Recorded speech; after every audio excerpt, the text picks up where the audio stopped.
Hello Capricorn, Sun, Moon, Rising, and Venus signs. Kamusta kayo? Sana po ay nasa mabuti kayong kalagayan. Welcome back po sa Star Tarot. Kung bago kayo rito, welcome din kayo. Thank you for your support. I truly appreciate it. God bless you all.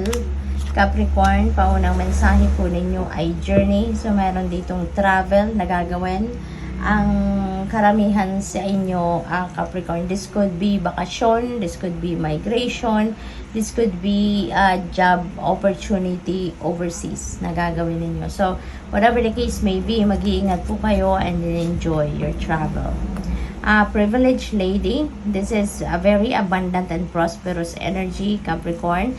So, maybe yung travel ninyo to probably related yan sa business, related sa trabaho, no? Or ayan, baka meron kayong overseas job offer, no?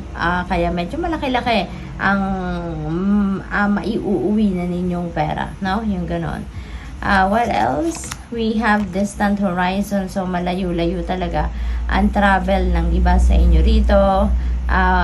Regardless, no, kung ano man ang inyong purpose for travel, feeling ko this is really malayo, no? Overseas siguro talaga ang pupuntahan ninyo. Unexpected income. Ayan, so meron kayong kita na hindi ninyo inaasahan, hindi ito kasama sa regular pay ninyo sa inyong trabaho. So, good luck sa'yo, Capricorn. Okay? Kasi mas maraming pera ka ngayon, mas madadagdagan ang inyong budget.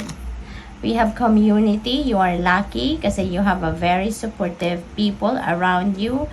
Maaring mga kapitbahay ninyo to, katrabaho, kaibigan, that are very supportive of you and very helpful of you. Kung ano man yung kailangan ninyo, nandiyan sila. No? Lagi silang ready para tulungan ka.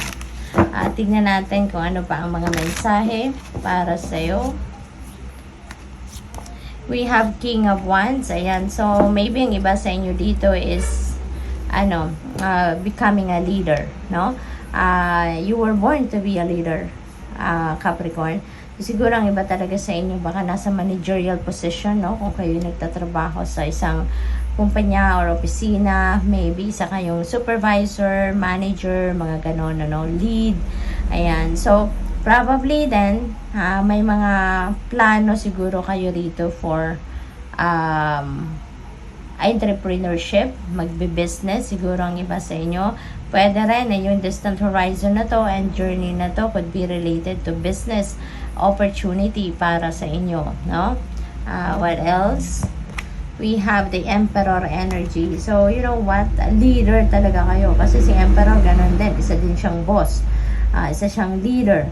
So, probably, ang iba sa inyo, kung hindi pa kayo nandun sa posisyon na isa na kayong leader, isa na kayong manager, or supervisor, baka kayo ay mapopromote pa lang sa isang ganong sitwasyon or sa ganong position sa trabaho. Probably then, ang iba sa inyo, this is also father archetype. So, baka magiging daddy na, magiging tatay na din ang iba sa inyo dito, Capricorn. Or pwede rin na kahit isa kayong babae, baka kayo ay nag-assume ng role ng isang tatay. So, siguro kayo ang nanay at the same time tatay pa. Tumatay yung tatay din sa inyong pamilya. So, pwedeng ganun din ang sitwasyon rito. And, with the Emperor energy, you know, this is also about stability. Kaya ang iba sa inyo rito siguro, you are laying a solid foundation in terms of your money, career, and finances, at saka family and relationships. So, parang malaki ang role ninyo na ginagampanan siguro sa inyong trabaho, pati na rin sa inyong pamilya. You know, maaring ganon ang ganap. Ace of Swords, this is a new beginning energy, no? Kaya maganda to, exciting. And this is also a success energy. This is also triumphant energy. So, meron kayo ritong pagtatagumpayan, no? Maaring nanggaling kayo sa isang sitwasyon na medyo mahirap, medyo challenging, and now, maybe mag-aano kayo. Magtatagumpay kayo, and siguro meron kayong mga bagong ideas, may mga bagong insights, may mga bagong may mga epiphany siguro kayo na natatanggap, and that is going to give you clarity and enlightenment, no? At yun ang magiging susi ninyo para kayo ay magtagumpay sa kung ano man challenging situation na maaring pinagdadaanan ninyo sa ngayon. The full energy is also a new beginning energy, kaya Capricorn, maraming movement, no? Physical movement ang maaring mangyari sa ngayon. Marami kayong aktibidad kasi si full meron ding gagawin, no? So you are also embarking on a new beginning.